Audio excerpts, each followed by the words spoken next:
नेताओं के वादे कितने खरे। शिलान्यास तो हो गया लेकिन 17 साल बाद भी नहीं लगी स्टील प्रोसेसिंग यूनिट। 3 दिसंबर 2008 को बजरगंज में स्टील प्रोसेसिंग यूनिट का शिलान्यास हुआ था, जिससे लोगों को रोजगार की उम्मीद जगी थी। तत्कालीन केंद्रीय मंत्री रामविलास पासवान ने यह शिलान्यास किया था। हालांकि 17 साल बाद भी यह यूनिट शुरू नहीं हो पाई।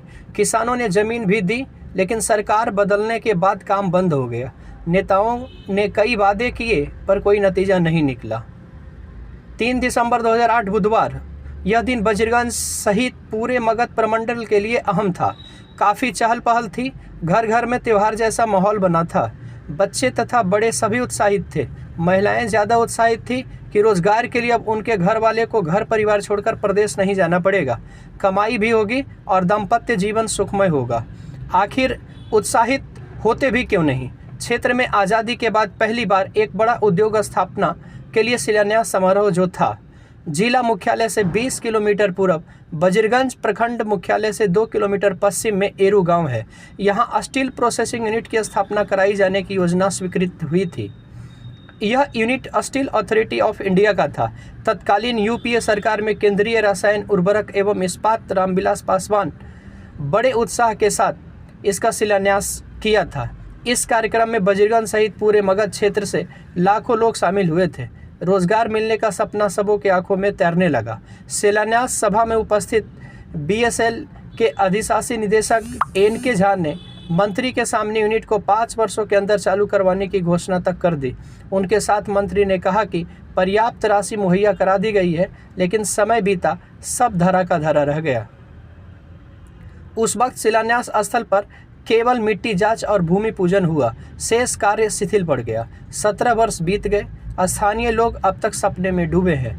यूनिट स्थापना के लिए जमीन अधिग्रहण का प्रस्ताव क्षेत्र के किसानों के बीच रखा गया। संकोच किए बिना एरू गांव के दर्जनों किसान 30 एकड़ भूमि कंपनी को औने पौने दाम में दे दिया। उम्मीद थी कि आने वाली पीढ़ी का भविष्य बदल जाएगा।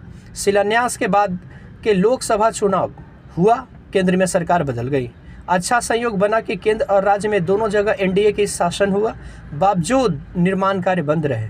बीच में पुनः बिहार के एक सांसद आरसीपी सिंह इस्पात मंत्री बने, लेकिन कोई प्रगति नहीं हुई। इस कार्य को चालू करवाने के लिए एक संघर्ष समिति बनी जो सरकार को स्मरण कराती रहती है। तभी भी कुंभकर्ण नींद अब तक नहीं खुली।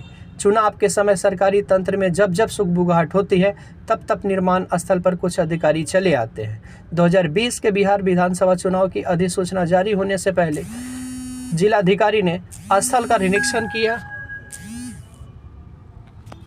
लोगों को बताया बहुत जल्द कार्य प्रारंभ होगा। चुनाव बाद खत्म हो गया, पुनः विधानसभा उपचुनाव की घोषणा हुई, जिसमें गया के 4 विधानसभा में चुनाव हुआ। तब गया के सांसद सह केंद्रीय लघु उद्योग मंत्री जीतन राम मांझी के निर्देश पर तत्कालीन जिलाधिकारी पूरे दल बल के साथ स्थल निरीक्षण करने पहुंच गए। 14 एकड़ भूमि पर टेक्नोलॉजी सेंटर स्थापित करने की बात कही, वह भी अब तक एक कदम आगे नहीं बढ़ा। यह मुद्दा बनेगा क्योंकि केंद्र और राज्य में दोनों जगह एनडीए की सरकार है।